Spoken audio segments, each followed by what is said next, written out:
Hey, Mary, how are you?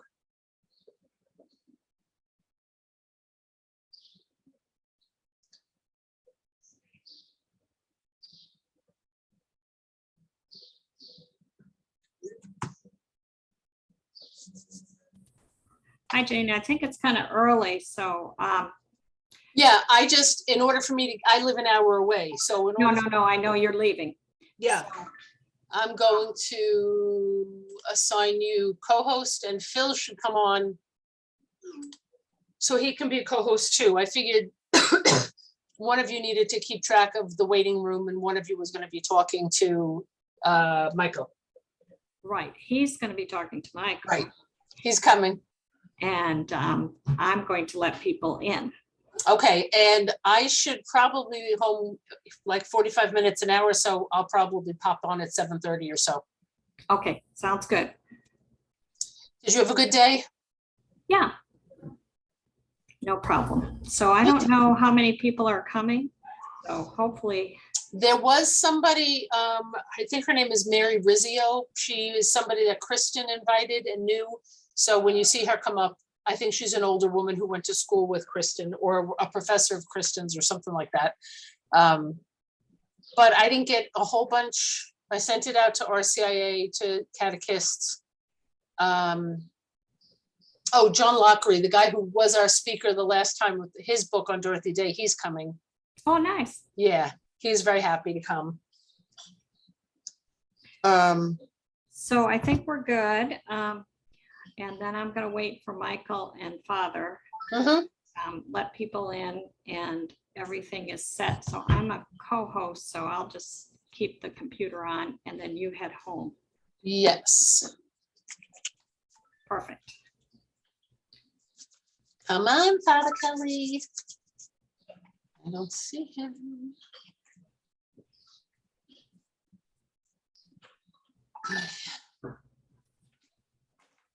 I didn't get to ask you while we're waiting for him. How was your trip to Spain? Oh, it was really nice. It was really nice. Although when I got back, not in Spain, but I got sick after I got back with COVID. So then I was sick for about 2 or 3 weeks. So, oh, wow. So now I'm fine. But I was actually gone from church for a long time.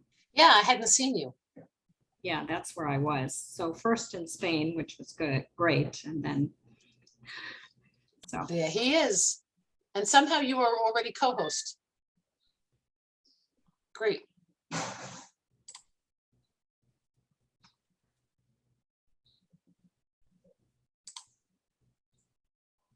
Okay, so Phil, I'm going to change your name. You want Phil or Father Kelly? You're on. Wait.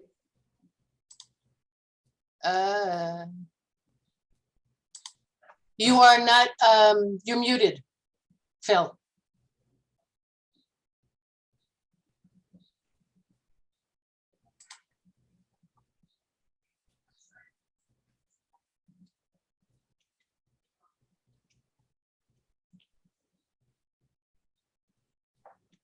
Okay. Okay, do you want to be Phil or Father Kelly?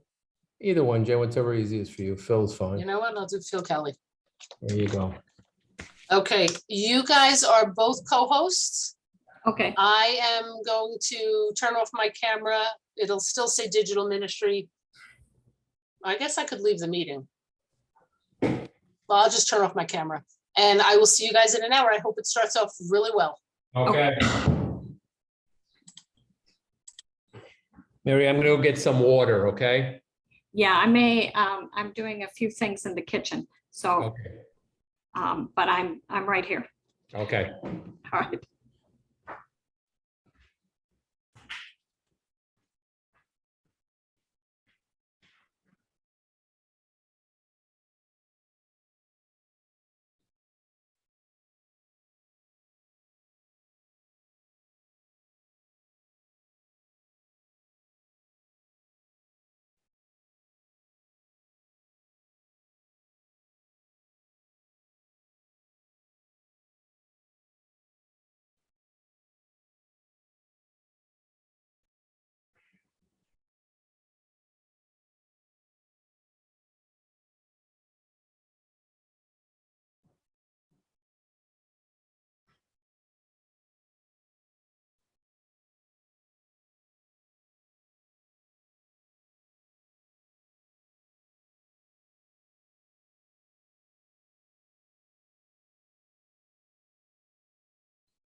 no one's here yet, I believe, right? Yeah, I'm surprised Michael isn't. I thought Jane said he'd be here about 15 minutes before. Yeah, so, but I haven't seen anything. I've been kind of poking my head in Me and too. out. I'm going back and forth looking at the screen. So, well, I'm sure Michael will be here. I know he has the link, so Mhm. How you doing, Mary? I'm doing fine. Yeah. Was sick in May with COVID, but Mhm. I'm back. Was it a bad case? What's that? Was it a bad case or was it? Well, I took that new medication, Paxlovid, Mhm. but I took it and got better. And then there's a certain number of people who have a rebound, and naturally I was one of those. So I got sick again. Oh, So I was kind of out of commission for about 3 weeks. wow. So, oh, here's John. That's John Lockery. Yep. Yeah. You're gonna let him in? Yep. I just did. Okay.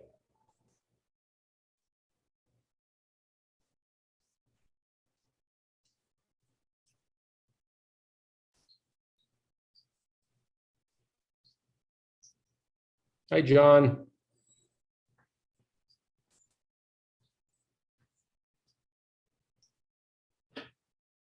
I guess you have to unmute him, or how do we do this, Mary?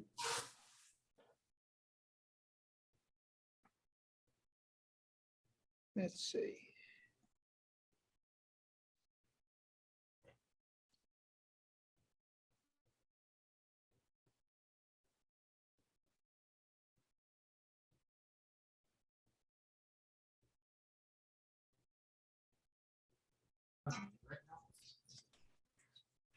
Um,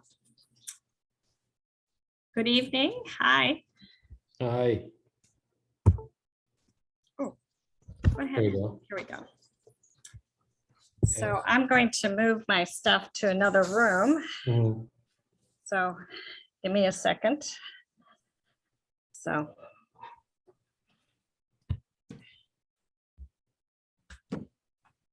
How are things at St. Francis? We're doing all right, John. How are you? Hanging in there. Yeah. John, I just got an email from John. I'm sorry, Michael, that said, hello. Hate to do this, but I may be delayed 15 minutes. We're currently under a tornado warning. Oh, With the center of things right where I live, and things are pretty loud, ominous looking at the moment. Storm could be cleared by 8:15. I'll plan to log on then. So, he's out in Chicago, is that? yeah. oh my goodness, my son just came in from Chicago. He's interviewing for a job here in New York tomorrow. Wow. So Well, I'm it's good glad he's he in got out. Chicago. So he just graduated from University of Chicago. So that's nice. Very nice. Congratulations. So, Nice to have one of your kids graduating, right? yeah. So, well, my oldest is, he's been graduated for a while, and this Mhm. one just got his master's. So, Very nice. I assume Michael lives in the suburbs of Chicago. It can't be the city itself under a tornado watch I out. don't, gosh, I don't know. I don't know. It's been strange weather all over the country, though. Absolutely. John, I see you all over the place. I just got Xavier High School sends me their magazine. I guess it's a fundraising thing. And I saw you in it. You were giving a talk on the Dorothy Day book. Yes, that was sometime I'll have to fill you in on the St. Francis Xavier High School experience. Mhm. I mean, it's, all elements of Catholicism seem to be there. I would guess, right? Yeah. Well, they recently had, I became friends with this teacher there who's retiring, alas, who started going to St. Francis de Sales for mass. Unfortunately, he's moving to Maine now, but he said they had, the speaker who followed me there was Bill Barr. So Oh, wow. that tells you trying to hit all bases of their community. Wow. Yeah, interesting. Well, he's prominent again with the January 6th hearings up and about. Yes, I think I respect it more had he said all this earlier and now when he's trying to sell books, but Yeah. how that goes. Yeah. Hmm. So now, did you retire before the pandemic or did you retire in the middle of it? I retired, our lockdown was March 2020. I did Mhm. 3 months of teaching on Zoom. I was planning to retire that June anyway. Mhm. So then I retired in June. So Okay, that was sort of good timing in a way. yeah. It yeah. was. So things are, we still live in a partial lockdown. See, we're so hyper cautious in a I way. know, less so though, less so all the time, you know. I don't know whether that's good or not, but I see fewer and fewer people wearing masks on the train and the bus and, you True. know. I was disappointed that theaters stopped requiring proof of vaccination. I'm not ready to go back to the theater now that Yeah. they stopped that. That bothers me a lot. Yeah, Except Lincoln Center does, but that's about it. So. I don't know. Hmm. so as everybody is coming on, just to let you know that our speaker, our author is delayed because he is under a tornado watch out in Chicago.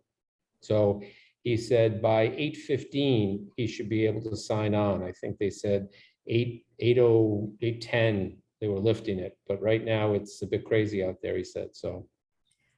Well, while we're waiting, we can kind of possibly introduce ourselves, have an opening prayer, and then we can kind of launch into his book right away. That might be good. And I would like to say, welcome everyone to the St. Francis de Sales Book Club. We do our best to try to keep things interesting, and this book was really good. I will say while we're waiting, it was interesting. When I was in residency in family medicine in Minneapolis, that's when the AIDS, that was in 85 and 86, 87. And that's when I saw the first cases of HIV, and we didn't really know what we were doing. And so his book kind of brought all that back that time. And I remember some of the men that we lost, and it was really heartbreaking at that time. So I remember one young man, he had this meningitis, this really weird meningitis, and his family had no idea that he was gay, and his sister knew, and they were very involved in the Salvation Army. His parents, they were ministers in the Salvation Army, and it was just heartbreaking to talk to the parents and his sister, who did know that he was gay. And then, his loss, it was just incredibly heartbreaking. So all those years, I just hold that in my heart. These men who died at that time, who were really, really young. I was probably the same age as they were, really, because I was quite young at that time. So not that, so that his book did bring that all back to me. I worked down at St. Clair's as field placement when I was in the seminary, and as a priest over here, Cardinal Cook. And it was exactly at that time. I worked actually with Sister Pascal Conforti, who was mentioned in his book. So it had a lot of resonance for me also, Mary. And The great relate.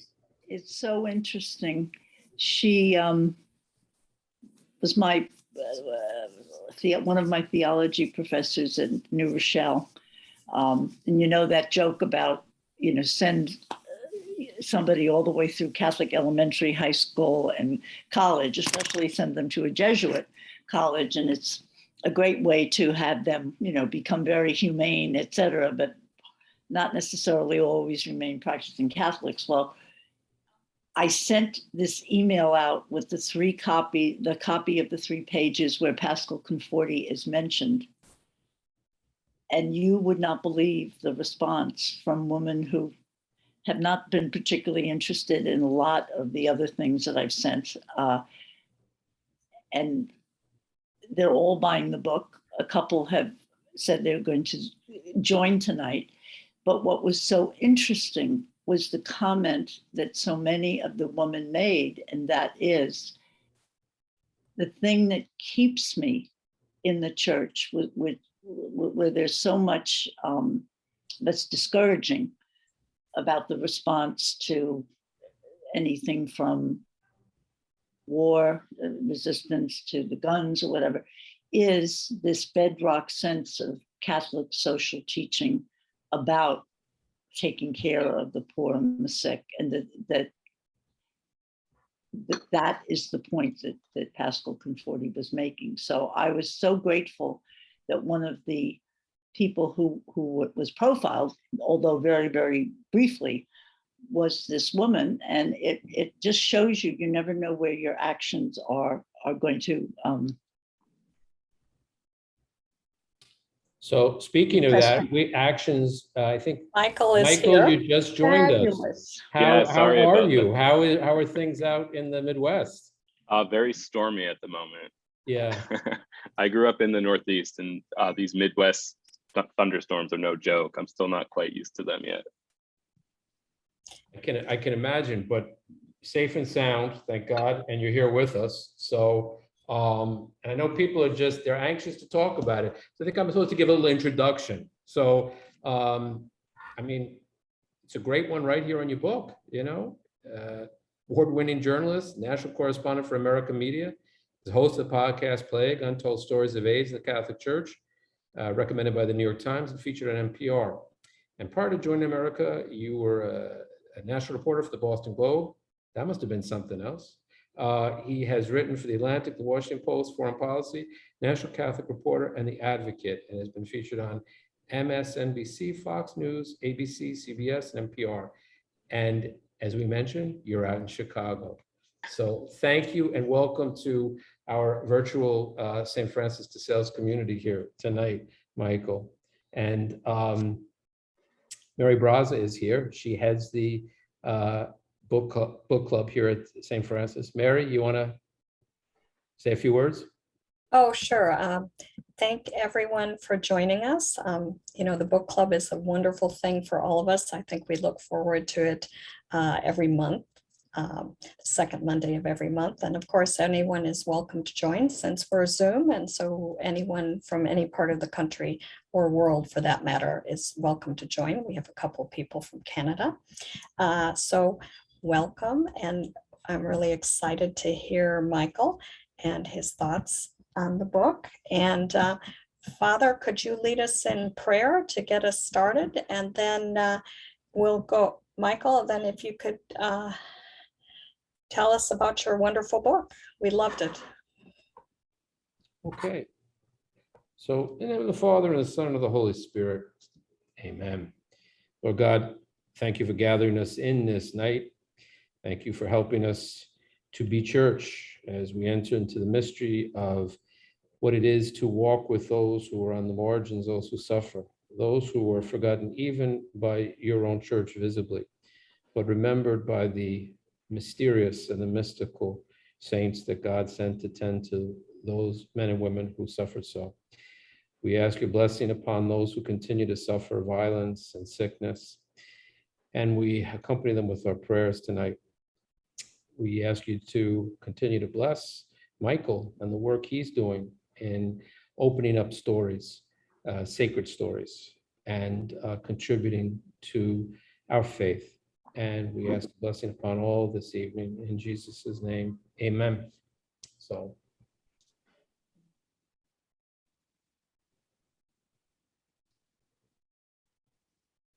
Have we turned on the recording button? Yes. So Michael, I guess Jane had asked me to ask you a few questions, and the problem is going to be I have many questions after reading the book. I had mentioned to Mary, we were talking briefly before you got on, that I had worked down at St. Clair's in the late 80s, early 90s. It was part of my field placement when I was in seminary. And I was blessed to have worked with Sister Pascal Conforti and Ursuline's sister, who's mentioned. great. And we came across at the time so many of these wonderful people, Sister Patrice Murphy, Sister Charity. You know, I did not know Sister Carol and Sister Mary Ellen. I didn't have the privilege of ever meeting Bill McNicholas, but they came to life in the pages of your book.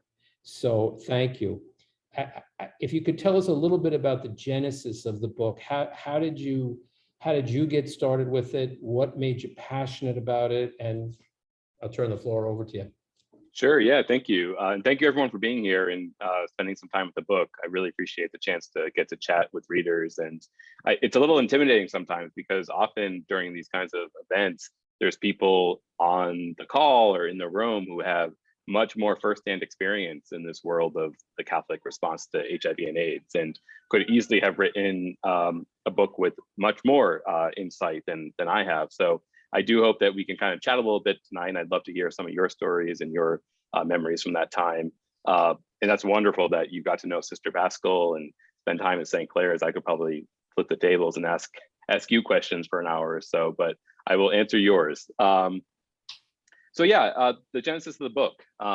I've been reporting on the Catholic Church in the United States for about a decade now. And my first kind of full-time reporting job was at the time when the United States was debating things like same-sex marriage, LGBT rights, the role of LGBT people in the public square. And as someone covering the church, for me, that meant often collecting statements from bishops or interviewing Catholics, looking at polls. What do Catholics think about these issues? And it was very interesting. It was sort of just like what was happening in the news at the time. But it was especially interesting to me because as a gay Catholic, I was curious, what does this institution that I care so much about think about these issues? And I was doing that for a couple of years and realized I was still craving kind of a deeper connection with these questions. I wasn't getting the kind of answers I was looking for, and I still felt pretty isolated. That being a gay person in the church had its own struggles that I just couldn't report out. I couldn't find the answers I was looking for. And really simply, I can trace it back to one evening I was having dinner with a priest friend in New York and kind of telling him I felt like I was the only person to be dealing with these issues, that I was the only gay person to be struggling with my place in the church. And he's a very pastoral guy and sort of listened and probably rolled his eyes inside his head a little bit as I was going on and on. But he told me a little story. I write about this in the book a little bit, so I won't get too deep into his story, but how he stood by a group of students and faculty on the campus of a Catholic college when he was a chaplain back in the 90s, how he offered them space for a kind of a support group where they could meet weekly. And when his bishop found out, he got in a little bit of hot water, and the bishop was afraid it was appearing that the church was lending support to the gay community, and he didn't like that and asked my friend to shut it down. But he was pretty quick on his feet, even as a young priest, and said, well, this is really a pro-life ministry because people are suffering, they're dying, and we need to be with this marginalized community. And the bishop relented. And it was kind of amazing because I had known this priest for a few years at that point, but didn't know about any of this early ministry of his. And it was really powerful to me, know someone who had stood by a community that does often feel pushed away in the church. So he encouraged me to explore this time in history more. I was born in the mid 80s, so I don't remember much of it firsthand. And he was right. I was really amazed by the depth of stories of priests and sisters responding with mercy and compassion, of gay and lesbian Catholics really fighting for their lives, fighting for their place in the church. And I simply began emailing and calling people and asking them to share their stories with me. And the result was years of research, dozens and dozens of interviews, archives filled with great stories, and being able to share these stories now with people around the country with groups like yours. So that's sort of the beginning of how I got into this project. As I read the book, I got it at the book launch down at America, and I read it cover to cover shortly after that. And then I went back to it as we were preparing for this evening. And, you're able to keep a critical eye as a good journalist, but at the same time, a good bit of your personal experience and emotion comes through the pages in a very wonderful way. what surprised you as you began to tell this story and into others' stories? What was there anything that surprised you, and what was that? Yeah, thanks. And thanks for noticing that. It's not a kind of writing that I'm used to, sort of writing about myself and my own struggles and joys. It's just as a reporter, not something I'm used to. And there's actually a whole other version of the book that omits that kind of writing. And we were kind of deep into the process when an editor I was working with said, this is good, it's good history, but I think the reader wants to understand why you're interested in this. Why should they trust you with this story? And she really encouraged me and pushed me. It wasn't always easy to reveal more about myself than I'm used to. So I'm glad you appreciated some of that story. There were lots of surprises about the church's response to HIV and AIDS. I started off with I think a pretty naive understanding of history of this time, of this topic, where I sort of had this general understanding that there was groups like ACT UP on one side, so sort of LGBT activist groups fighting for public health measures, fighting the government, fighting the Catholic Church, and then the Catholic Church on the other side, which was fighting against some of those things, that was really stuck in the political world, supporting conservative political leaders, fighting against condoms. And that was sort of like as far as I went. That was as far as my understanding went of the time. So when I began to meet people like Sister Paschal, who was on the front lines of the HIV and AIDS crisis with young men as they were dying, consoling their partners, meeting people like Father Bill McNichols, who was identifying as a gay priest in the 1980s, was publicly writing about his own experience, what it meant to be a gay priest,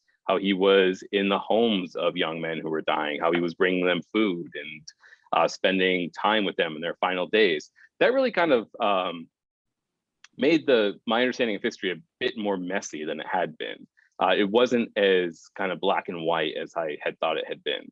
And I was especially interested in learning about LGBT people who were also members of the Catholic Church and how they felt really torn between an institution they loved, even though they were usually very critical of some of its political positions or the way it treated members of its community, and also being immersed in this community that was militantly fighting for their rights because they were literally fighting for their lives. So in the book, I kind of use David Pace, a gay New York Catholic, as an example of someone who had a foot in both worlds. And that really spoke to me because, again, part of my effort in writing the book was to explore my own questions about what does it mean to have this dual identity. So I would say that the biggest surprise was sort of the depth of how involved the Catholic Church was to the response in the response to HIV and AIDS, and not just in places like New York and San Francisco, Chicago, where I live, but all around the country. That's why I was particularly focused on Sister Carol Baltashevitz's story in Belleville, Illinois, because it's a small city, not a big gay community, but even there you had a very robust, at least in Carol's example, response by the church. So for me, it was really the amount of stories and the depths that the church was involved in this public health crisis. Yeah, I think one of the things you handled really well, really deftly, was to bring out the nuance in all of it.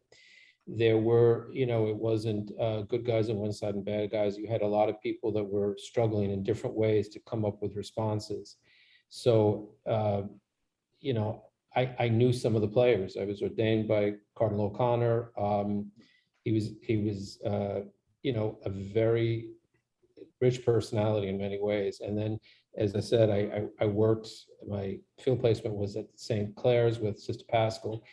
And I remember at the time, Paschal, she was dealing with really just the horror of what it was. And, St. Clair's it was interesting because it wasn't just, you had most of the beds dedicated to persons with AIDS, but the unit I worked on was the Rikers Island unit, which was another world in itself. And it always just amazed me how Paschal passed through all this and just handled it all with such a softness of touch and a pastoral care.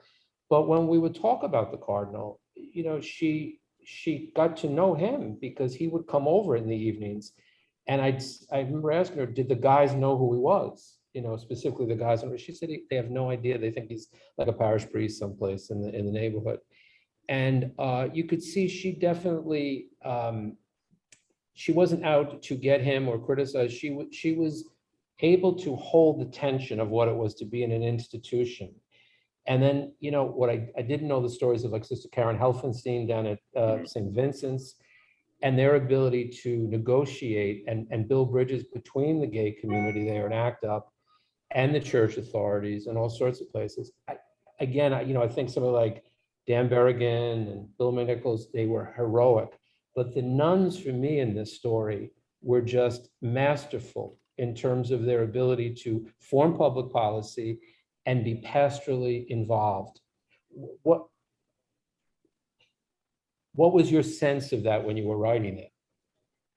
Yeah, and you obviously know Sister Pascal because I got sort of a masterclass in her approach to these issues when I interviewed her for the first time. I asked a question about Cardinal O'Connor, and it was probably pretty early on in my research, and I still had this sort of dichotomy view of the church and Cardinal O'Connor being on one side and ACT UP on the other. And she kind of stopped me mid question and said, no, you don't understand, and went into some of the things you talked about his visits to St. Clair's, how she didn't agree to be interviewed to trash the Cardinal. So it was very interesting to see sort of this heroic work she did on the one hand, and then how she had a very nuanced and delicate understanding of the institution and its leaders as well. And that kind of helped complicate the narrative for me a little bit early on. So I really appreciated that insight from Sister Pascal. But I think you hit on something that I noticed pretty early on too, and I've been thinking about a lot at these events, is how Catholic sisters approach the crisis in a way that was a little different, I think, from the way some of the priests I interviewed approach the crisis. I think one is being a member of a religious community. So there was some overlap, I think, between the way some of the Jesuits or some of the Franciscan brothers I interviewed handled the crisis and the way some of the sisters did. So I think there's something about being a member of a religious community that might offer more freedom because you're not necessarily caught up in the same ecclesial circles as diocesan priests, maybe. You might have support within your community that gives you the freedom to engage in this kind of work. But there was something, I think, unique to Catholic sisters that really stuck with me. And Sister Karen was a good example of that, the Sisters of Charity of New York. This willingness to step back and say, okay, we don't have all the answers. It takes great humility, I think, to acknowledge that the protests against St. Vincent's Hospital, maybe there's something there. Maybe there's a point that has to be made that we don't understand. Why is this community hurting? How can we do better? And that takes great humility that I saw again and again with Sister Karen, Sister Carol, Sister Pascal, this notion that they didn't possess all the answers, that they had to listen before they could be a valuable partner. That was something that kept coming up with the sisters I interviewed and stuck with me throughout the whole writing process. Yeah, I think they're extraordinary. I think they previsaged what Francis has been setting the stage for in terms of the synodal journey that we're on. A church that goes out and is able to create a space where people can listen to one another, speak freely and listen to one another without jumping to judgments and creating bridges. And I think it also shows a great confidence, I think. They were very confident in their faith. So interacting with groups or communities that maybe didn't share the same values or the same beliefs, because they were confident and grounded in their faith, they could have that kind of humility that I think gave them the freedom and flexibility to engage with these communities. Mm-hmm. Sister Patrice Murphy, has anything been done in terms of, I mean, for those of you who may not have read the book or read it in its entirety, Patrice was a Sister Charity who was down at St. Vincent's Hospital, which is no longer, and she had started the hospice program there, and was just, at a time when people were just afraid to go near persons with AIDS, and the church had the whole complexity of how do you deal with, homosexual persons and so on and so forth. Patrice jumped in, and there's not a lot about what she did, how she did it, or who she was. I know she's gone home to God, but were you able to interview her at all, or did you have? No, and that's one of the regret's not the right word, but her name, Sister Patrice's name, kept coming up over and over again. Nearly everyone I interviewed, if they were working or ministering in New York, they would bring up Sister Patrice. And I actually reached out to the Sisters of Charity fairly early on in the research process. I want to say 2017 or 2018. And there was an attempt to maybe arrange an interview, but she had been pretty sick at that point. And then unfortunately, I wasn't able to interview her before she passed away, which was really disappointing to me because she meant so much to so many people. And just from what I can gather, lived this incredibly bold and fruitful faith life that just spoke to so many different kinds of people. And I made a decision in the book, for good or ill, but I wanted really to be able to spend time with the people I profiled. So unfortunately, that means there's a big gap in this book. It's not a definitive history by any means. It's simply a collection of stories, but it means that there's certain voices that aren't present. So people like Sister Patrice, who passed away before I began the project. Also the many people who were Catholic and passed away from age-related complications. Their stories generally are in here. I went out of my way to include some examples, like David Pace's partner who died from AIDS in the 1980s. But I did want to include at least a cameo by Sister Patrice because her name kept coming up so often. And I do hope, given how meaningful her own ministry was to so many people, that there is an opportunity down the line for someone to dig deeper into her story as the Sisters of Charity make archives available, as St. Vincent's begins to open up its archives, which is slowly happening. We're getting into some of the more recent history. I hope that there's a deeper exploration of what made her ministry so powerful to so many people. Yeah, she was extraordinary.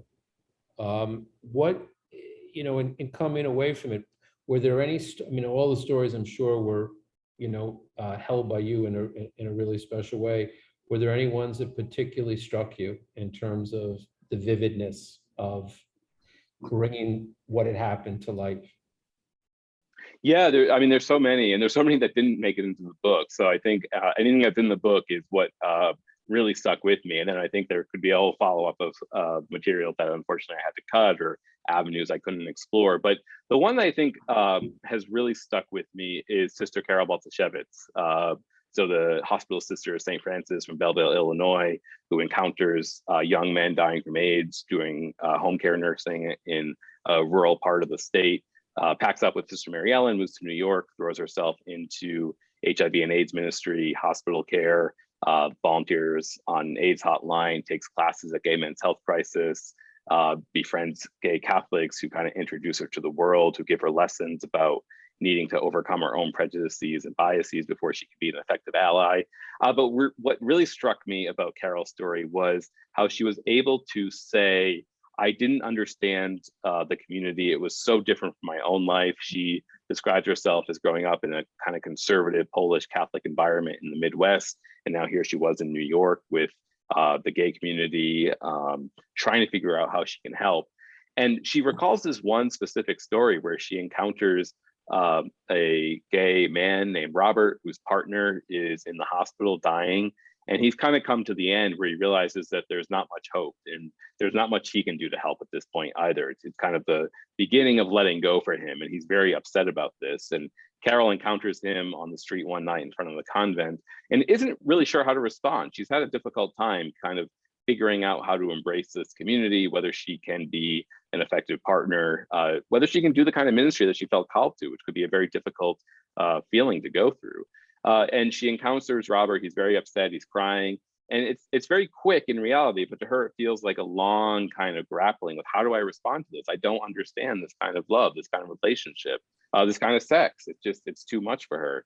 But in that moment, she realizes that she does have the pastoral care training, the experience to comfort people who are losing a loved one. And she realizes this is no different. I just need to listen, to offer him a shoulder to cry on, to ensure him that things are going to be okay, that he'll be able to get through this. And that's what she does. And at that moment, it kind of clicks for her. And she realizes that love is there. And as she puts it, you couldn't say it was wrong.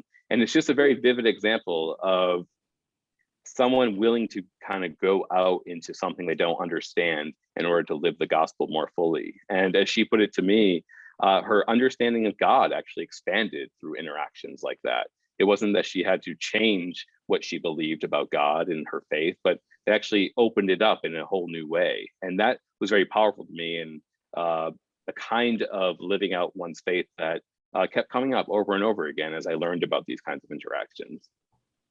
Yeah, I remember that, and I remember just thinking to myself how wonderful that was, that it was the tenderness between these two persons, these partners, that really, in a way, was a moment of conversion for her, and recognizing that love is love is love.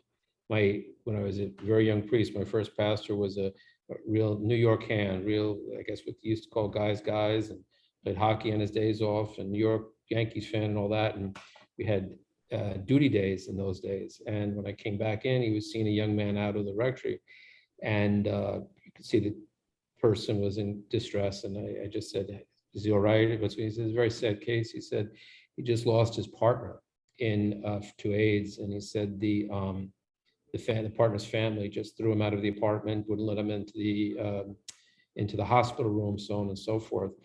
And I said, "Well, what, if you don't mind me asking, what did you say to him?" He said, "I spoke to him the way I'd speak to any grieving spouse." And for me, that was just such a catalytic moment, just to hear this guy who, was ordained in 1955, and just who I didn't expect that from, but could just be able to touch the basic humanity present in the situation. And I think there were a lot of extraordinary stories like that. And again, kudos to you, because you brought them to life in the book. And as I said, I could go on forever with my questions, but I want to allow other people to step in and to step up. Jane, you have joined us, and you're very good at being moderator. Do you want to be the teacher here when people raise their hand? And yeah. Well, I saw that Joe already had a question there. So Joe, go for it. Hey, Mike, thanks for being here with us tonight. I threw this in the chat if you want to see, but I'll read it off for you. In the Plague podcast, in the book, you do this really, really great job of capturing and telling these stories that felt kind of like hidden secrets, or just ones that we didn't talk about as much, or we don't kind of talk about as much. Did sharing and uncovering and writing about those stories reveal anything you think is kind of most important for the church today in 2022 to learn from or to practice, or just how the church can tell these kind of inspiring, humanizing stories now and not have to wait till like an amazing podcast 30 years later? Yeah, no, thank you. I'm glad you enjoyed Plague as well. There's something very powerful about hearing from some of the characters in their own voices that just doesn't come through in the written text. So I'm very glad that they kind of exist side by side. Thinking about your question, yeah, I was actually, last week, I was doing an event with the Catholic Health Association, which is a consortium of Catholic hospitals and clinics around the country. It was a group of mission executives who wanted to learn about some of this history.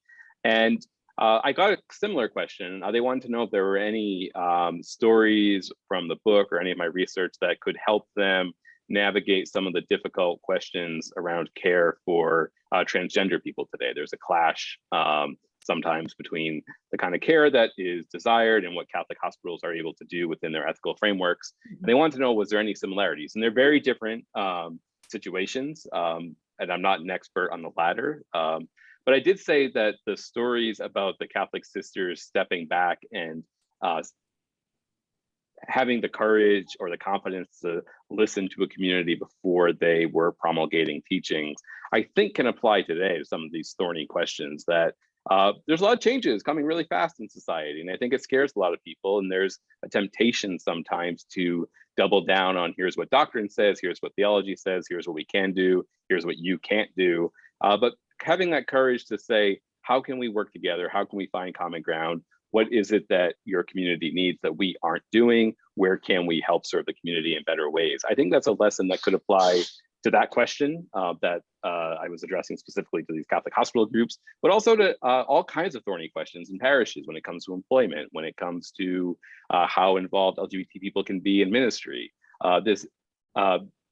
Creating a space where there is possibility for sincere dialogue, I think, is a lesson from that time that can come today.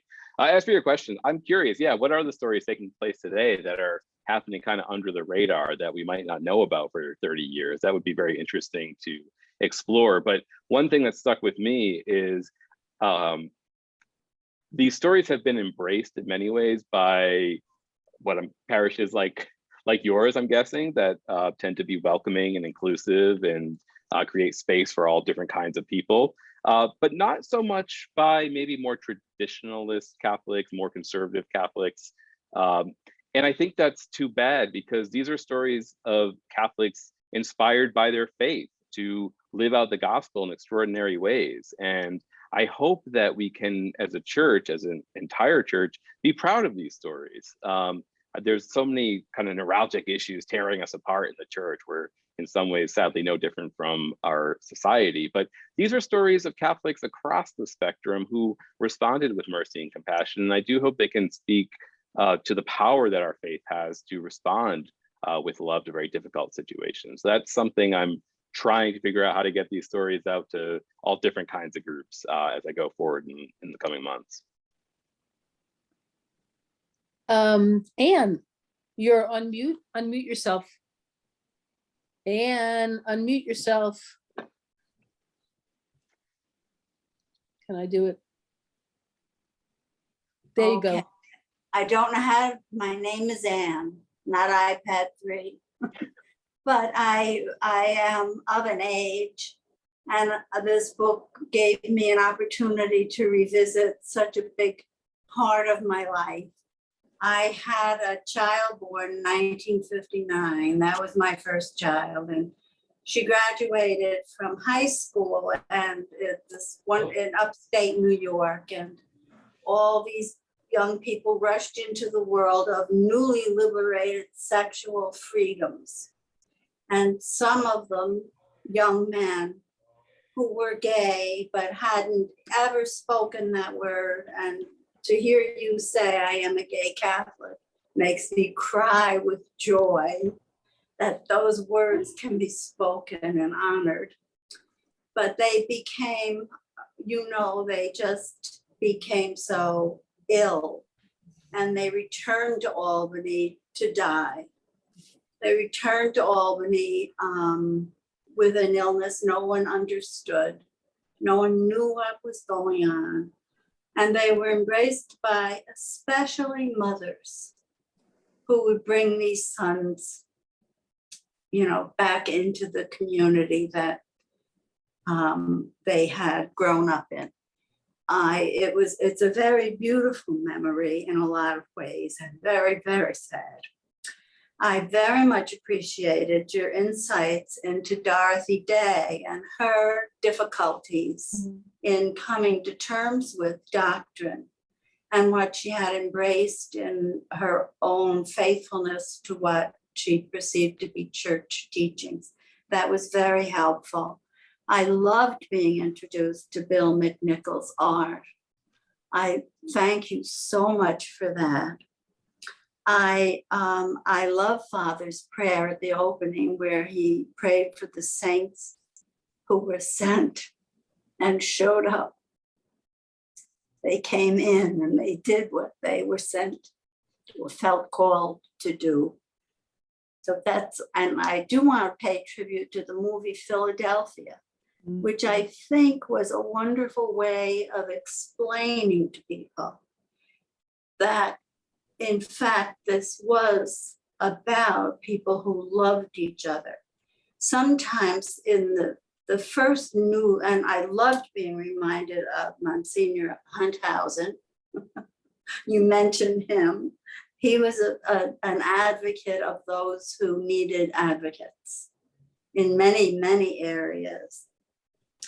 And you did give me insights into Father Cardinal O'Connor that I will treasure. I want to hold on to all those good thoughts.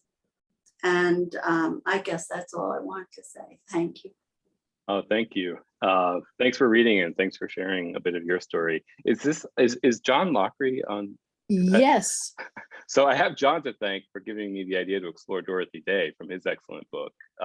So John could speak much more about Dorothy Day's difficulty with the topic and kind of response to some challenges with the LGBT question.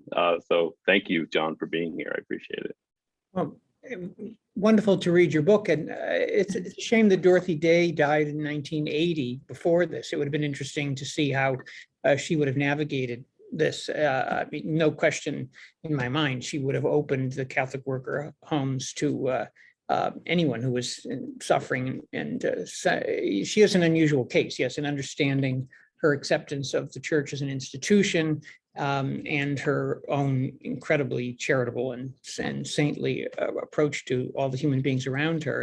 And I was just curious, though, on another topic to ask Michael, if he could talk about some of the reactions to the book, any responses to the book. I mean, undoubtedly they're overwhelmingly positive, but was there any kind of range in responses to the book? I've been very curious about that since reading it last winter. Yeah, thanks. Thanks for asking. The big response was the letter Pope Francis sent, which probably most of the group is familiar with. But basically, I had finished writing the book last summer, and it kept.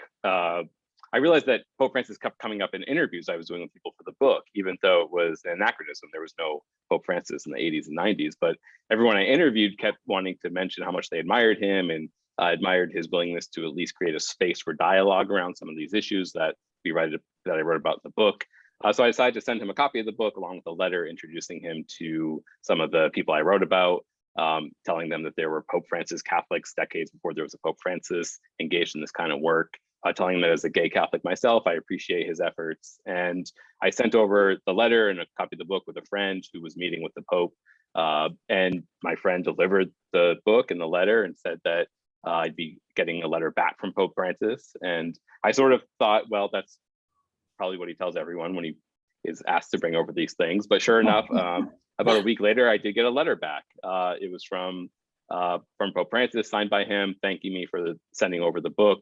It was very cool as a journalist to have my work recognized by Pope Francis. That was just a very cool experience. But it was very meaningful. It was much more meaningful when he praised the work of people like Sister Carol, like Sister Paschal, recognized the risks they were taking in their own ministry and their own vocation to undertake that work. He talked about how they were responding to the gospel to stand with the marginalized. And I was able to call a few people and give them a heads up that this letter had been sent to me, that the Pope had praised their work. And it was incredibly powerful because they had kind of done this work, not in secret, but under the radar. They had to kind of navigate the politics of the church at the time. And they were incredibly moved to now be seen. They weren't looking for kind of validation, but they now felt seen by an institution they admired so much. That was a really moving example and moving response to the book. But I've kind of been on the road now doing these kinds of events since publications come out. And there's kind of been two different kinds of responses. One, there's a lot of people who lived through the 80s and 90s and have memories, know some of the people I wrote about, just like tonight, or share their own responses with me, usually very powerful, sometimes very, there's still a lot of hurt there and unresolved trauma, I think. And it's good, though, to create this space where we can share some of those stories and I can continue learning some of this history. And then also there's younger people, people in their 20s and 30s, even younger. I spoke to a Jesuit high school, a group of 300 teenage boys, which was terrifying at first. But I'm kind of introducing this history for the first time to them. And just hearing how they respond to it, if they've read the book especially, how they still don't know much of this history and how it does make them see their faith in a different light. I was at University of Notre Dame giving a talk a couple months ago, and a young woman came up to me and said that she had kind of left the church. She didn't explicitly tell me, but the context, she was part of the LGBT community. It kind of left the church because she didn't see a place for her there. She was going to go into HIV public health work, and her parents had given her a copy of my book around Christmas time, and she decided she'd give it a read. And she was just shocked because she hadn't known any of this history. She hadn't known anything about the Catholic Church's response to HIV and AIDS. And she began to see people working with the community and actually started going back to Mass, which was sort of this amazing transformation of someone who felt completely alienated, but then saw in the characters I write about kindred spirits that actually returned her to Mass. So it's been overwhelmingly positive. I have to say, I was kind of hoping for some controversy from some of the more conservative elements of the church that might bring the book some more attention, but so far it's been all good, and I guess I'm grateful for that. I'm sure we could come up with a list of bishops and cardinals for you to send the book to, if you want Yeah, a controversy. you guys want to gin up the controversy, feel free. Mary? Well, as a doctor and a Catholic, I always, over the years would just kind of ignore things that I didn't think the Catholic Church really had right. And taking care of people with HIV, I always felt that, the first principle of social justice is everyone is important and a child of God, and that's the bottom line. And so I was never in the Catholic hierarchy, so I could do whatever I wanted. So that was somewhat freeing, I guess. But the church is very important to me, and so I'm glad. Thank God glad you're to- here. Yeah, Glad to read your book. thanks.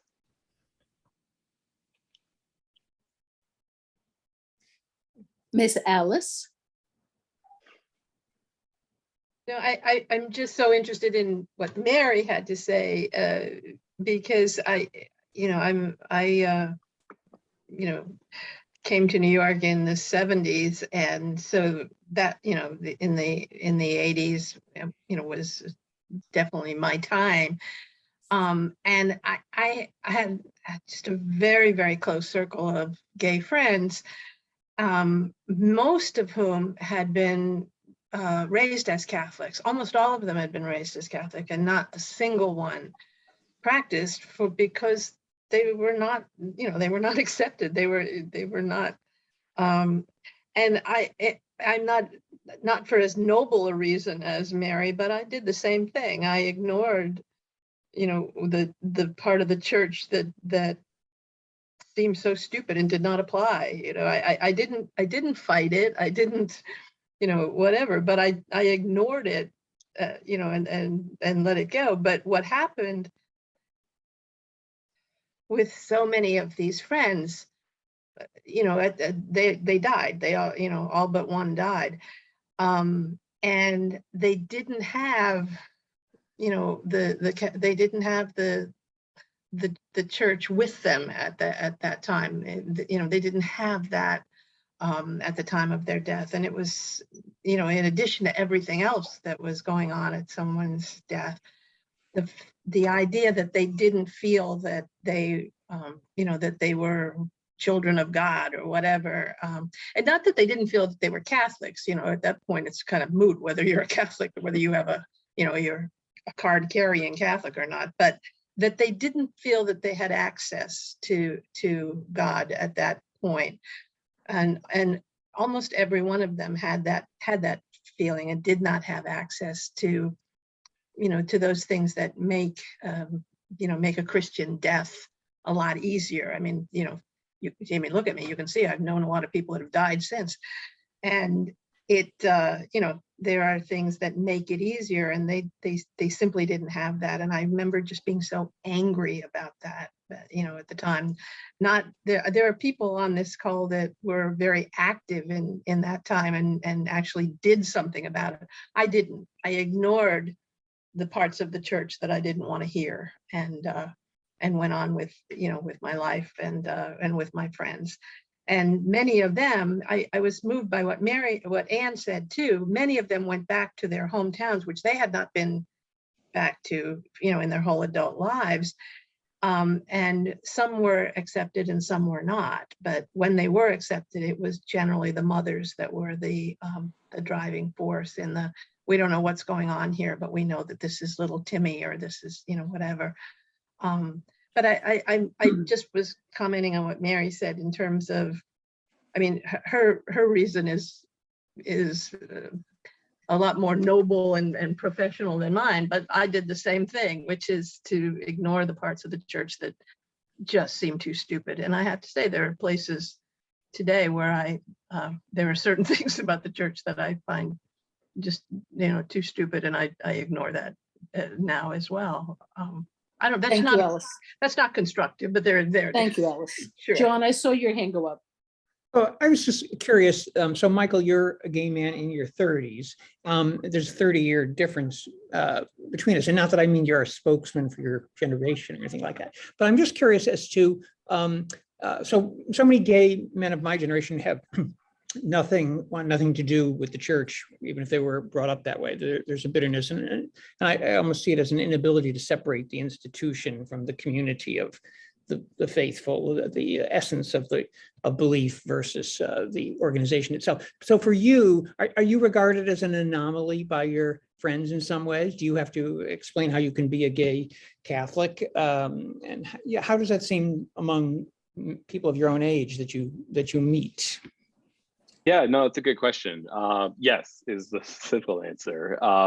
Obviously, like data showing that younger people are leaving organized religion in big numbers. So it's not unique to the LGBT community, but among the LGBT community, it's also there's a big exodus, right, from organized religion in general. So there is this sense like, why are you part of this institution that appears not to want you? But I think you alluded to this. That's sort of a superficial understanding of Catholicism. It sort of reduces this incredible faith down to a part that I think does not really touch at the essence of what we believe. So for me, I am encouraged that there's a dynamic going on, I think, where there used to be many groups, national groups, parish groups, diocesan groups for LGBT Catholics, because there was a need for this kind of separate ministry to ensure that people felt welcome. And a lot of those groups are struggling today. I spoke to one of a local chapter of a group here in Chicago a few weeks ago, and they're not doing great as an institution. Their numbers have dwindled way down. Younger people aren't joining. But sort of the flip side of that reality is many parishes are so welcoming today that young LGBT people don't feel the need to kind of join a special group or go to a certain parish. And that is encouraging in some ways. Something's lost when the community is not organized, but something's gained when there are these kinds of places that just feel so welcoming and affirming that people feel like they can be fully themselves and part of a community that they really love. So yes, I think it is difficult for some people to understand, some people who have been more hurt by the institution. But for me, it kind of has clicked and I've had a good experience. And I'm glad that I'm able to share some stories that show the institution in a positive light, because there are a lot of LGBT people and their families in the church. And it's not as sort of crazy as some people might think it is. So I'm glad to be able to share some of these more positive stories. Mike, thank you for what you just said. And I don't know if I saw Phil smiling, but would you care, Father Kelly, Phil, to address why we currently don't have an LGBT group in the parish, based on what Mike just said? Yeah, no, it's just what Mike said. The first parish I was in as an associate, I'm friends with the pastor on the west side, and he finds the same situation over there.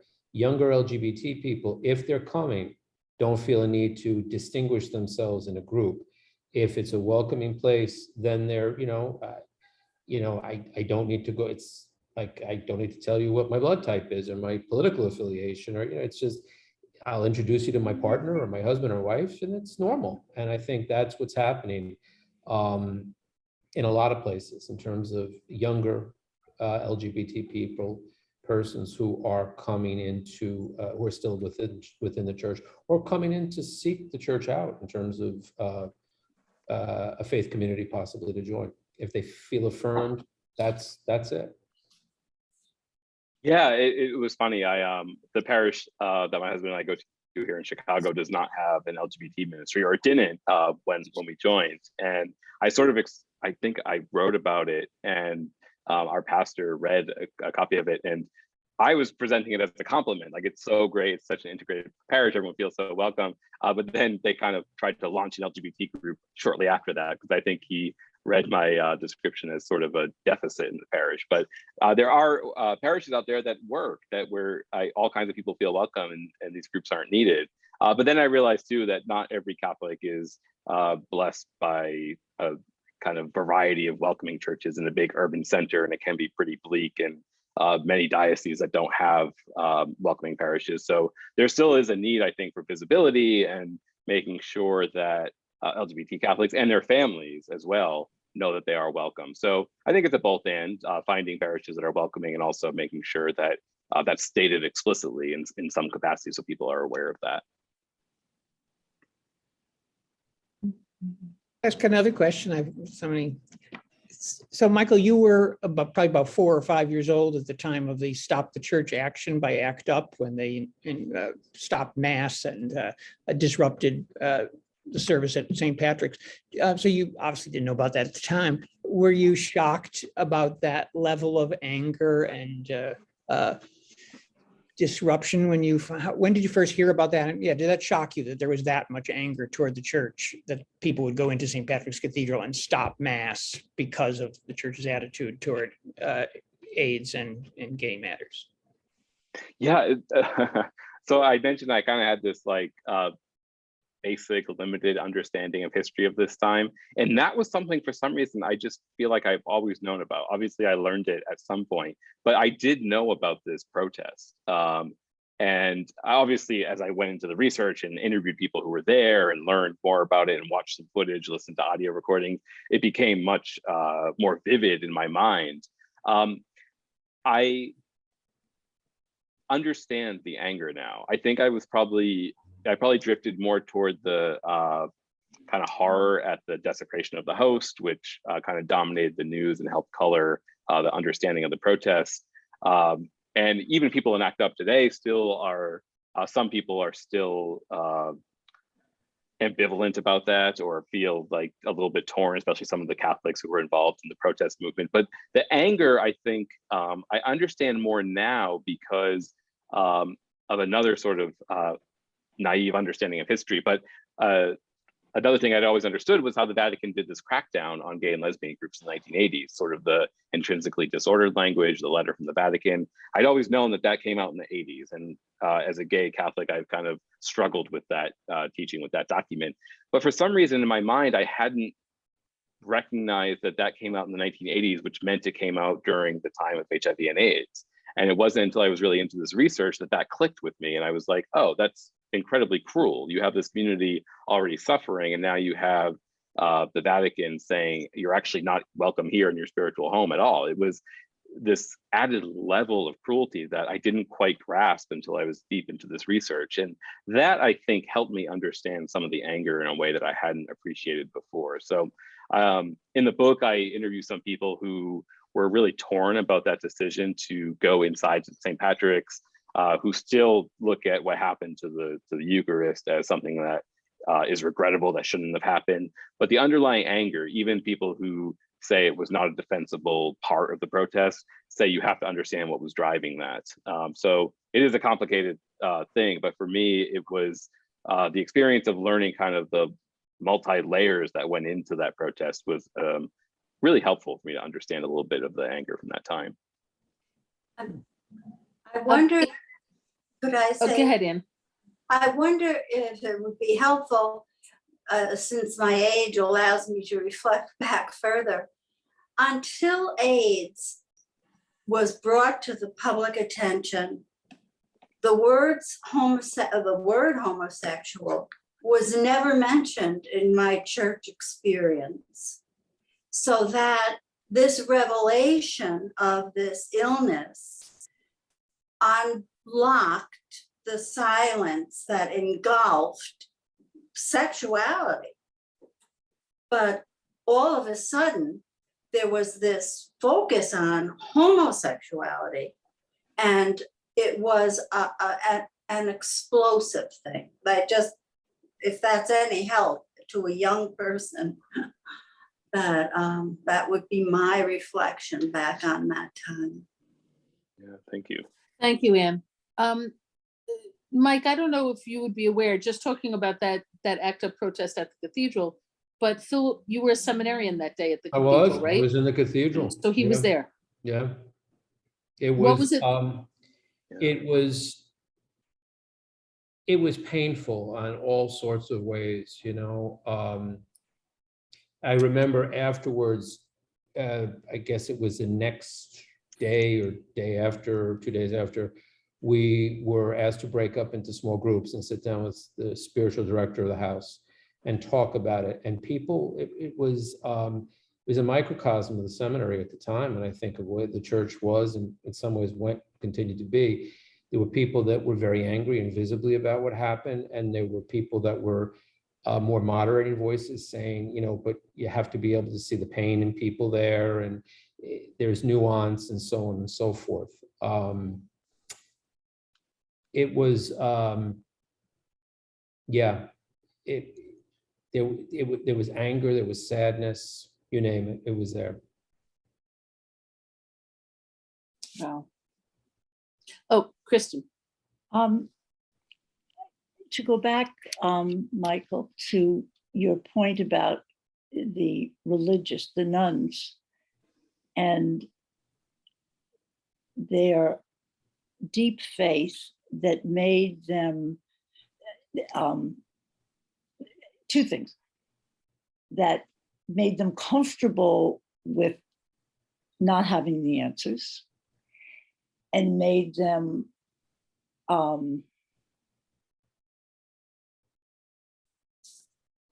so let's stick with maybe made them comfortable not knowing the answers. I was really interested in, and I can't remember which parish, or it could even have been one of the priests, but the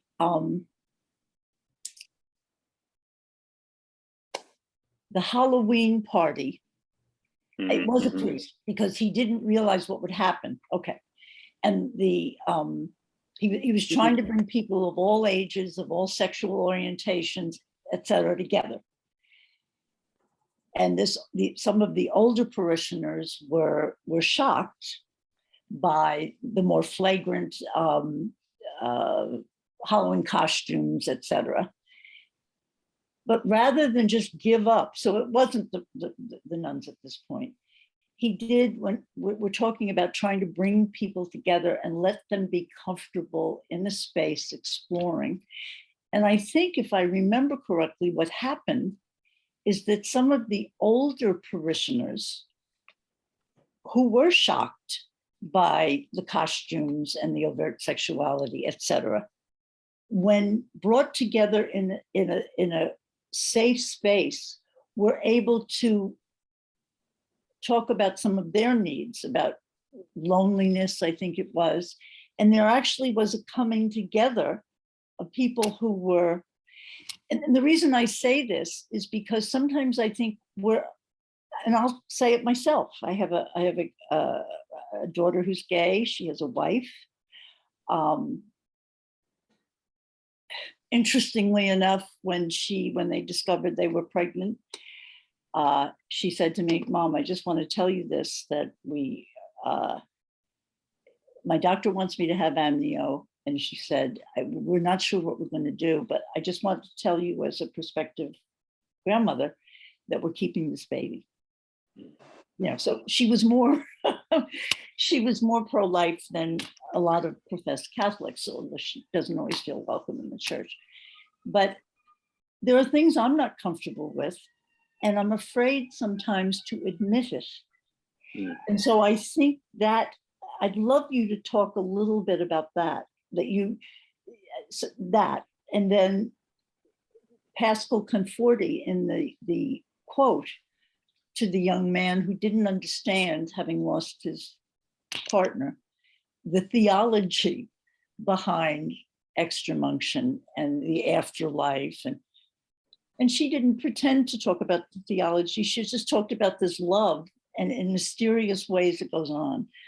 The response to the woman I sent it to, maybe 15 of them who've lost their spouses, they just couldn't believe the wisdom there. So it's two things: the comfort that these nuns and this priest, it was a priest actually, to open a space and have people agree to disagree, but do it civilly, and more than civilly, with love. And then any advice to us, even if we're open, when we are uncomfortable and we want to say, do you have to go that far, or do you have to throw this in the face? And that's all, those two things. Yeah, thank you. And thanks. It's a great memory of the story.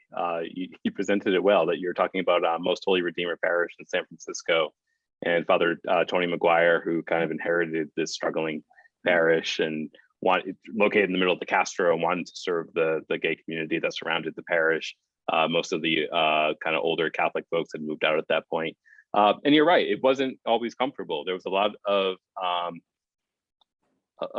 of friction early on between the two communities, both the gay community that didn't feel welcome right away, and then the older community that had kind of stuck it out, thinking that they didn't want to change, that they wanted to hold on to the old ways. But I think what worked was Father Troney was able to gain the trust of some members of each community and brought them together over a meal. I mean, he says it was a potluck early on that really kind of set the stage for how this kind of interaction would work going forward. And he stuck with it. Members of the gay community stuck with it. Some of the older parishioners who had been around for years, had seen the parish decline, were a little reluctant but excited about the prospect of renewal in the parish, and they kept coming back, and it eventually worked. The parish really built up a vibrant community in the late 70s, early 80s. So by the time HIV and AIDS struck San Francisco really hard, they were able to respond and set up ministries, and were flexible in seeing how the community needed to be served and being able to provide some of those ministries. So it was, I think, sitting with that discomfort and not kind of letting that take over, but instead this shared vision for the kind of community we want to see was the guiding principle there. And I don't think you're alone. I mean, things make us uncomfortable. Things are changing very quickly. We're learning all kinds of new things about the human experience, about language, and I think it's natural to kind of be a little thrown off from time to time, but not letting that kind of be the guidepost as you navigate these issues, but instead, what is it about your faith that keeps you grounded in this community? Maybe that can kind of give you the confidence, that humility that the sisters had to keep at it, even if it's difficult at times. Thank you. Thank you, Michael. I'm laughing. We had a conversation tonight we were talking about the Trinity and God not having a gender. And I had shared that like a 9 or 10-year-old kid had said to me at one point when we were talking about the Trinity, "Oh, I get it. God is non-binary." Actually, yes. So we now say God's pronouns are we, our, right? The Trinity's pronouns are we, our. God bless you if you go tweet that. I will pray for you as the responses roll in. I'll have to use somebody else's IP address. I'm mindful of the time. I know it's a little bit after 9. I'm not sure how late book club usually goes. Michael set aside an hour for this. I just want to say, you used a phrase a couple of times tonight. You talked about creating a space for fill in the blank, the conversation, for people to meet each other, even in that story that Kristen referenced, creating a space around a dinner table. And I'm just so mindful, even if we're not talking about the AIDS crisis, and there are just so many other places right now in our world where we need to create a space for people to talk, whether it's politics or gun control or understanding how sexuality is understood. I don't know. Those are my top 3 topics. I'm wondering what your next book is, or what's the next thing we need to create a space for? Yeah, thank you. Thank you all for kind of bearing with me at the beginning as I was running a little late, and for hosting me. This is an example of the kind of space that creates this kind of dialogue. So I appreciate you inviting me to spend some time with you tonight. As for next book ideas, I am currently struggling to come up with one. So if you all have anything you really want me to write about, please be in touch, because I'm trying to Well, I figure think out. we gave you the title.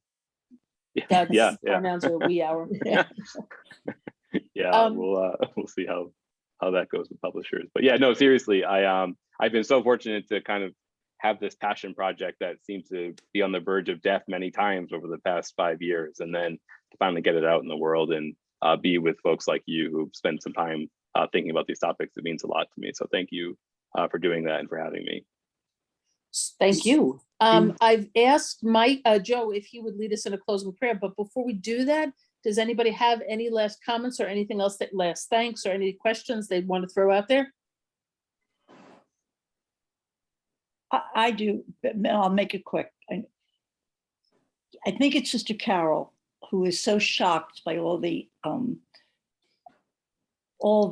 talk about sex, and she says at one point, "I don't want to hear about sex anymore." Am I right? Is that Sister Carol? Yep, that's right. And this is what I think is so. I actually think it's almost humorous, is that for a church that is not comfortable about sexuality, That's all we talk about. so often that is what is talked about, that the procreation and contraception and right. And where on the weeks after Texas and Buffalo, did every Catholic priest on the pulpit talk about the slaughter of the children with guns? Where are people talking about kids and parents being separated at the border? War, So I think we're a church that Sister Carol may not have liked what she saw in some of the readings she came across, but too often those are the issues that we Catholics are talked to about, not nuclear destruction, and we got to find not taking on this whole issue of rights in terms of gun control, et cetera. And that, I'm not asking a question, I'm actually now preaching, but I just, Well, thank you. Yeah, I'd encourage you to go read America, the Jesuit magazine where I am employed, and we seek to highlight some of those voices and the whole range of our faith. So there are good voices out there. We just got to pay close attention and make sure we help amplify them. So thank you. Absolutely. Joe, I'll send it to you. Hey, Jane, thanks a lot. We're going to offer up tonight and offer up this prayer in the name of the Father, Son, Holy Spirit. Amen. God, we want to thank you for all the gifts in our lives, especially the gifts of being able to gather here over Zoom and the gift of being able to welcome Mike. Please watch over him, keep him safe from many of the literal storms that may be around him, but any of the other storms that may be in his life right now. And especially, God, we ask you to give us the grace of courage to listen to these hidden mercies and these untold stories, to enter people's lives and experience we might not have any knowledge of or any comfort in talking about. We also ask for the courage to speak out against injustice and to elevate these stories and these people's humanities who might be the most often ignored or marginalized. And finally, we ask for the courage to love, to ground everything we do in love, to solidify and validate all things we do through your love. And so thank you for these opportunities. Fill us with your courage and continue to bless us with your grace. Amen. Amen. Amen. Spirit, amen. Thank you, Joe. Thank you, Mary and Phil, for taking the lead tonight and helping us get here. Mike, thank you for showing up in the midst of a thunderstorm or a hurricane or whatever's going on out there. And, All clear now. All right. And for all of you who came on to listen and talk, thank you very, very much. Thank you. Good night, everyone. Good night. Aye.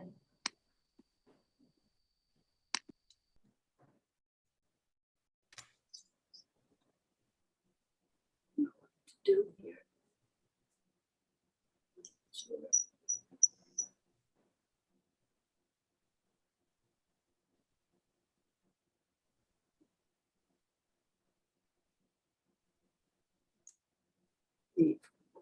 Leave.